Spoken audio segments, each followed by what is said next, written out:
In the early 2010s, Formula 1 was in a very unique position, because very briefly at the start of the decade, there were two teams on the grid that had the same name.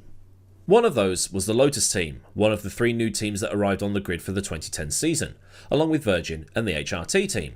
And it's a team I've covered in its own dedicated video, but there were several battles involving the naming rights of that team. How many times can I say team in the opening 2 minutes of a video? But even then, to have the Lotus name, a name that was one of the more dominant names in the sport in the 60s and 70s back on the grid, was pretty cool. But at the other end of the grid was the Lotus Renault team, based out of Enstone in Oxfordshire. The team that was once Toleman, then Benetton, then Renault, and now Lotus Renault.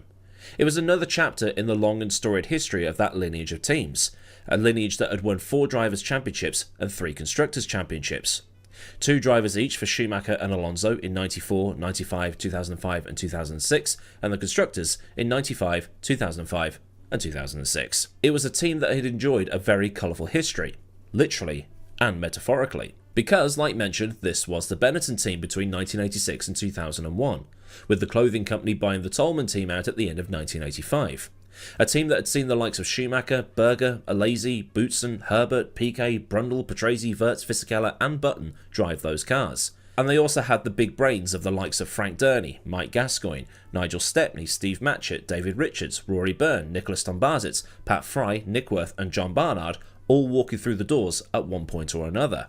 The team became Renault for 2002, but by the end of the decade they were starting to have those feelings of, do we really want to be in the sport as a constructor anymore? You know, this in again, out again love affair that they've had with Formula 1 over the years. And they were thinking, ditch the team and just go back to supplying engines, like they used to in the 90s. In 2010, Renault sold a majority stake in the team to Genie Capital, an investment company based in Luxembourg. Renault kept 25% of the team and continued to be the engine suppliers, while also supplying engines to the Red Bull team, who would go on to win the Drivers' and Constructors' double that year. Fernando Alonso departed Renault to go to Ferrari at the end of 2009, with Robert Kubica signed as his replacement, coming in from BMW. But it wasn't an easy signing, because Kubica and his management wanted to know exactly how this new shareholding agreement was going to work. When Kubica finally signed, Vitaly Petrov was snapped up, becoming the first ever Russian in Formula 1. They also signed Eric Boulier as the new team principal, with Bob Bell, who was the team principal before Boulier, going back to his old job as the technical director. Kubica was the better performing driver of the two, scoring more points overall over the course of the season and managed to get a second place at Australia, and also took the podium at Monaco, finishing third. Petrov's best result meanwhile in the opening part of the season had been 7th in China, but it could have been 4th if not for a spin that he had. Petrov had also retired in the first 3 rounds of the season, while Kubica had managed to bag his podiums and scored at every race from Australia through to Silverstone. Petrov did then find some form later on, finishing 10th at Germany, 5th in Hungary and 9th in Belgium after starting on the back row thanks to a qualifying crash. But he wouldn't score again until the season-ending Abu Dhabi Grand Prix, where he famously held up Fernando Alonso's Ferrari while Vettel went on to take the win and the championship. But the first season under Jenny's majority control, for want of a better term, had been quite productive. They finished 5th overall in the Constructors with 163 points, which was a much better return compared to the lacklustre 2009 season, where they'd only scored 26 points and finished 8th in the championship. Now there had, admittedly, been a change in the points system between 2009 and 2010, with the change from 10 points for the win down to 1 for 8th becoming the current system of 25 points for the win and 1 for 10th. But the 2010 Renault had entered the top 10 on so many more occasions than the previous car, and scored more podium finishes. Then in 2011 a new look car appeared, and the nostalgia became very real. Genie Capital's Renault had signed a deal with Lotus Cars. The Lotus Cars company had bought Renault's 25%, so the team now became Lotus Renault. And it was a bit confusing at the time, because the name Lotus came from the sponsorship from Lotus Cars, while the green cars occupying the back rows of the grid was called Team Lotus, which was the original name of Lotus because of Tony Fernandez buying the naming rights, which, as mentioned in the Green Lotus/Caterham video, caused a bit of a kerfuffle. Renault continued their engine supply while also supplying Red Bull and Toro Rosso, but the big change to the cars was that the Renault yellow was out and in was black and gold, harking back to a certain sponsorship deal from the 1970s. The John Player Special livery was one of the most iconic schemes ever used in all of racing, not just in Formula 1. along with the Marlboro McLarens, the Rothmans Williams cars, the Goodwrench Chevrolets, the DuPont Chevrolets, and the Duck Egg Blue and Orange of Gulf, just to name a few. And if you're thinking of one that I haven't said, there's no need to be upset. And it was a livery that adorned two of the most important cars ever constructed for use in Formula 1. The Lotus 72, which is what you're seeing here, and is a car I've had the absolute pleasure of getting up close to recently. And it was the first F1 car to have the radiators mounted onto the sides of the car in pods, which we will just call side pods for simplicity purposes. It was also the first Lotus to be built with the wings as part of the actual design of the car and not as an afterthought, like on the Lotus 49, which was then upgraded to incorporate said wings. And it was also designed as a wedge shape to make better use of aerodynamics. Most, if not all, of the other teams still had the radiators at the front. The other Lotus was the Ground Effects 78 of 1977. And while it wasn't the first car to use something like this, it started a revolution in Formula 1. With the 2022 onwards regulations being a modernised version of what that car started, which is mental to think about. But the 2011 Lotus Renault was a Lotus in black and gold. Like mentioned, it was a blast of nostalgia for many because, well, John Player special. It's Ronnie Peterson, Mario Andretti, Emerson Fittipaldi, Nigel Mansell, even Ayrton Senna. But on top of that, this particular car had an innovation that, if it worked properly, would have been impossible for the other teams to copy. This was the era of Adrian Newey's blown diffusers. Now, Newey didn't invent these, as much as it might hurt some to hear that, because they'd been first used in the 80s by, well, Renault, actually. But the problem was for these older blown diffusers is that the engineers at the teams and the engine manufacturers couldn't get the exhaust to blow while off throttle. They only worked on throttle, and cars could become aerodynamically unstable under braking. It wasn't until Newey called his guy at Renault and went, "Hey, look, it's been 20 years, it's been 20 years since I last asked this while I was at Williams. You reckon it can be done now?" And that's when the blown diffusers as we know them came about. Once the other teams figured out what Red Bull was doing, they also rigged their exhaust to start either blowing through the diffuser or over the diffuser to increase the rear downforce. Lotus, meanwhile, took it one stage further. Instead of blowing the exhaust gases out the back of the car, they were blowing the exhaust gases out the front of the car. It was a very intriguing system. The Red Bull way of doing things was to blow the exhaust gases through the diffuser off throttle, creating low pressure and sucking the car to the ground to improve rear end grip, and in turn they could turn the rear wings down for less drag, or by blowing the gases over the diffuser to do the same thing. Lotus, meanwhile, decided to route the exhaust from the engine to go through the side pods and then out the front, just below the radiator intakes. I don't understand it myself, but it looked like Lotus was going to go one stage further than Red Bull by not just blowing the diffuser, but by blowing the entire floor, by having the exhaust gases exit out the front, and then a mix of turning vanes, barge boards and low pressure, sucking those hot gases along the floor and producing more downforce across more of the car. Unfortunately though, the mad experiment didn't work. The car suffered from chronic understeer through slower corners, and because of how complicated the whole system was to rig up, they couldn't really do anything to improve the car, much like Mercedes couldn't really improve the car when they ran that double DRS system in 2012. It's thought that the failed experiment was the reason that Lotus was off the pace that year. Ross Brawn, Adrian Newey and others were sceptical as to whether it would have worked or not. James Allison, who was part of the design team, said that if it did work, and worked well, it would have been impossible for the other teams to copy. The complex rerouting of the electronics and everything else to stop the car melting at the high temperatures would have been too much for the other teams to bother with, so the advantage was going to be locked in. At the same time, the team had lost Robert Kubica due to his rally accident, and they'd signed up Nick Heidfeld to replace him. And Nick wasn't as quick as he used to be, but he still had a lot of experience.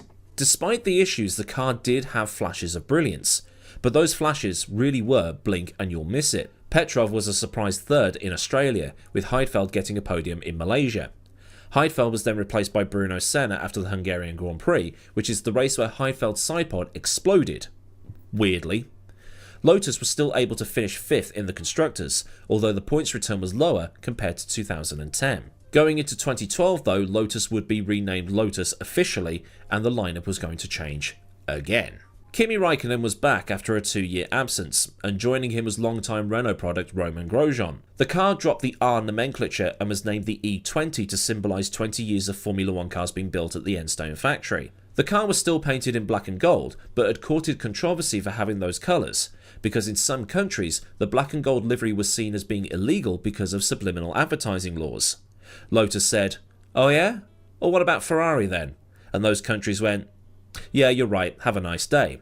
So they carried on racing. The E20 also had what could be deemed an early version of Frick, an adaptive ride height control suspension system that used hydraulics in the brake calipers and pushrods to keep the ride height as level as possible during the Grand Prix.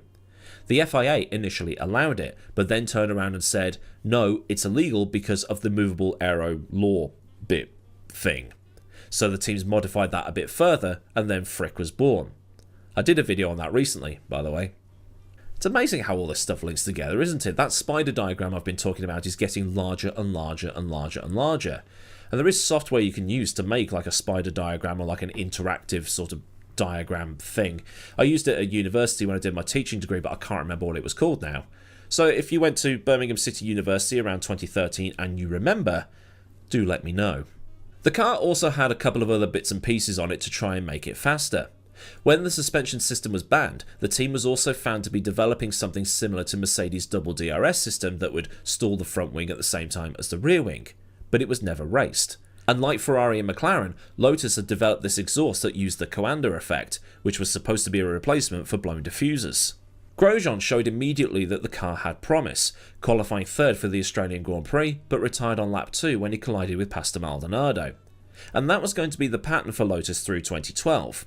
If they weren't hitting or being hit by someone or something, they were destroying tyres and going backwards, with absolutely piss-poor race management making things worse. At China, the tyres well and truly fell off the cliff, and Kimi lost 11 places in one lap.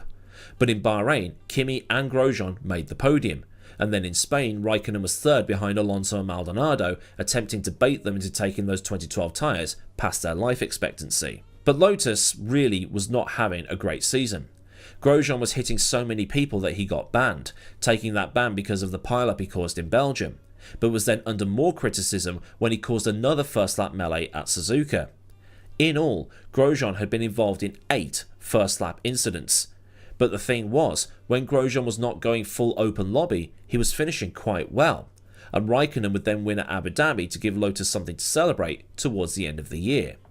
This was the famous, "Well, leave me alone, I know what I'm doing, you don't need to keep reminding me every 2 seconds" race that, we all celebrate and then have a go at other people when they yell at their engineers. But still, Lotus finished the season in 4th, which, considering the carnage that Grosjean was causing, that was quite a decent return.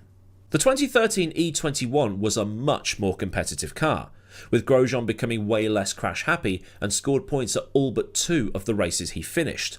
Although the British Grand Prix that year was one of those didn't finish but completed 90% race distance jobs. Kimi would win the first race of the season in Melbourne, and the Lotus, much like the Ferrari, was way easier on its tyres than the Red Bulls and the Mercedes, with Christian Horner spending most of the season moaning about the tyres.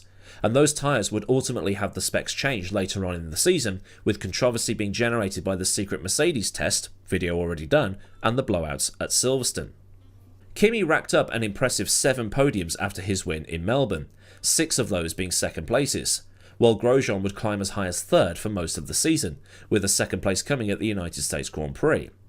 Kimi, meanwhile, would be replaced by Heikki Kovalainen for the final 2 races at Austin and Interlagos because he was having some treatment for a lower back problem that he was having. Heikki would finish 14th in both races, while Grosjean took the already mentioned 2nd at Kota and then retired in Brazil. 4th in the standings for the 2nd consecutive year was the reward for such good performances, but there were going to be changes afoot again in 2014. Changes that would spark the downfall of the team over the next 18 months or so. Firstly, there was the massive restructuring of management. Eric Boulier was leaving the team to take on a new role at McLaren, while property developer Andrew Ruhan became the new co-chairman of Lotus, after he loaned money to the team and then turned those loans into equity to take control from Jenny Capital. That's what Joe Saward said, "I don't get how it works either." Meanwhile, Jenny Capital had sold 10% of the team to a Russian mobile phone carrier called Yotafone, with Ruhan then installing Matthew Carter as the chief executive, and Jenny Capital boss Gerard Lopez became the team principal. Got all that? Good. Then there was the driver changes. Raikkonen had left the team to go and join Ferrari, replacing Felipe Massa, who had gone to the new-look Williams. Coming out of Williams and into the second Lotus seat was Lord Maldonado himself. Pasta was one of those guys who was off it more than he was on it, but when you're being bankrolled by a state-owned oil company, people tend to not give a shit. At the same time, Lotus had tried another radical design choice, this time going for the twin tusk nose cone, which they must have taken inspiration from the 2004 Williams. If you're wondering why one tusk is longer than the other, it was to comply with the rules. The teams were using this, well, we'll call it a finger, although other body parts are available, so the nose was the length that the FIA said that the nose had to be. That finger meant that they could open up space underneath for the air to get through under the car. Lotus used uneven tusks, so the longer one was the finger, while the other was the tusk. It was weird looking, but it was one way of sticking a finger up to the rules. But the car struggled. Not only was the car not great, the Renault hybrid engine was lagging behind the offerings from Mercedes and Ferrari, with Red Bull having similar issues, but their superior car aerodynamically helped them to pick up the pieces if the Mercedes had issues. Grosjean finished in the points just twice, at Spain and Monaco where he got 8th, while Maldonado was 9th at the US Grand Prix, and Pasta also not started at Monaco due to car-related issues. And all the retirements were car-related except for Grosjean crashing at Hungary, although Maldonado did flip Gutierrez over in Bahrain. The incredible performances of 2013 were completely undone through 2014. Lotus finished 8th overall in the standings, but it was going to get even worse over the course of 2015.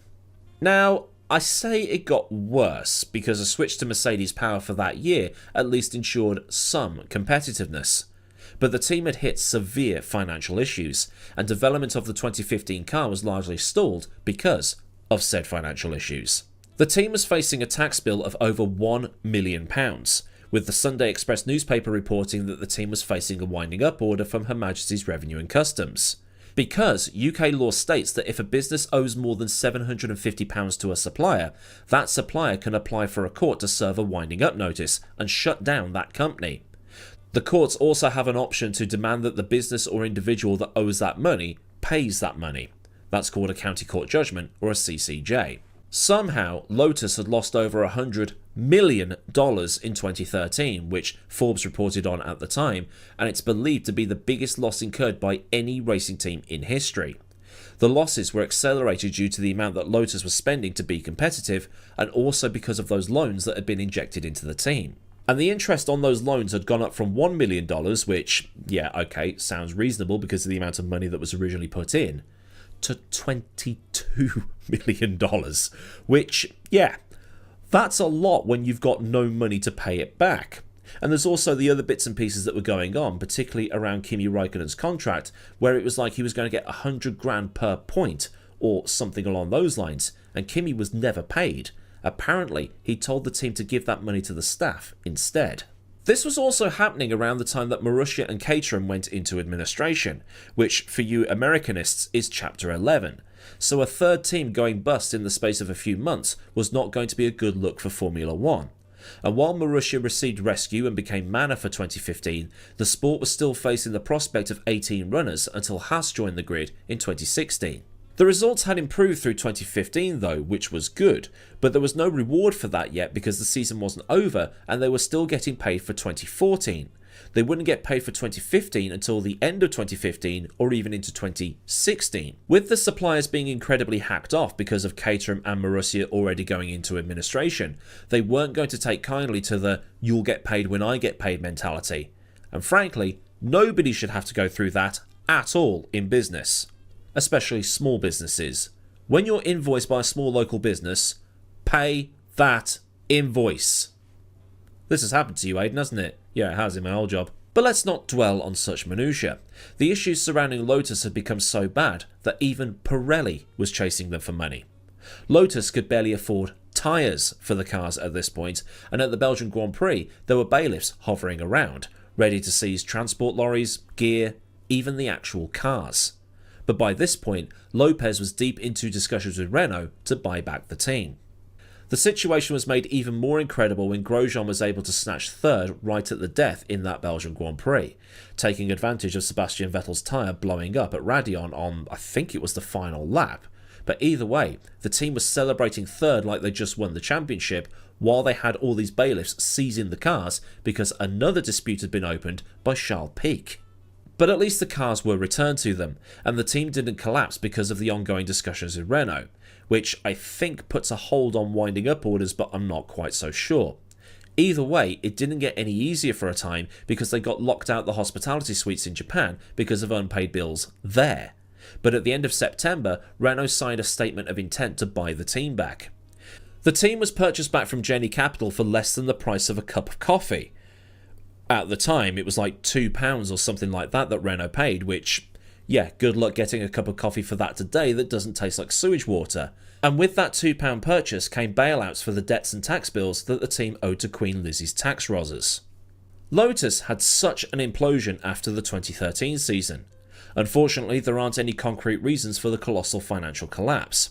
There's no Moneytron, T-, Rich Energy or other sponsor or crooked businessman story to tell here. From what I can gather is that it was a bit of financial mismanagement and the team in general having spent way beyond their means to remain competitive. They had the most uncompetitive engine of 2014. They had a design concept that didn't really work, and the car itself wasn't great, and that whole 2014 season in general didn't go to plan. At least, not as well as the 2013 season had. Kimi's contract and his bonuses would have been a massive hit had he been paid, and everything else besides. It was such a sad end to a name that had achieved so much in Formula 1, and been such a trailblazing name in Formula 1. It was the name that gave us sponsorship, wings, ground effect, the side pod design, the monocoque chassis, and it had also elevated names like Jim Clark, Graham Hill, Emerson Fittipaldi, Ronnie Peterson and Jochen Rindt into the A+ and S tier of F1 drivers. But what about Senna? I mean, he's more famous for being a McLaren driver than a Lotus driver. And I was sad too. My dad grew up watching Lotuses and I just missed out on them because that team went bust in 1994 when I just started watching. So seeing the name back was cool because, as you might have seen over the course of many of these videos, if a Lotus turns up, I turn into an enthusiastic mess.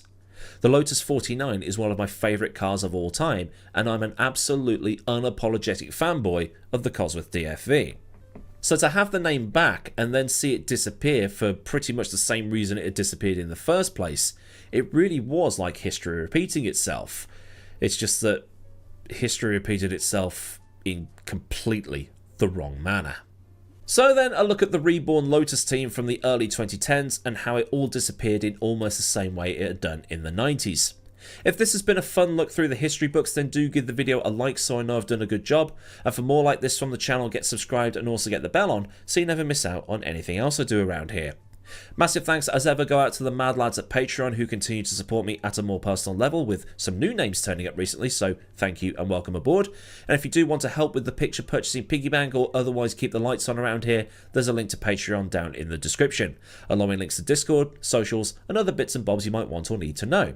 Well, there's super thanks for a one and done donation underneath this video, and there's memberships for Patreon but without the Patreon. So until next time, I've been Aidan, have a great day wherever you are, and goodbye.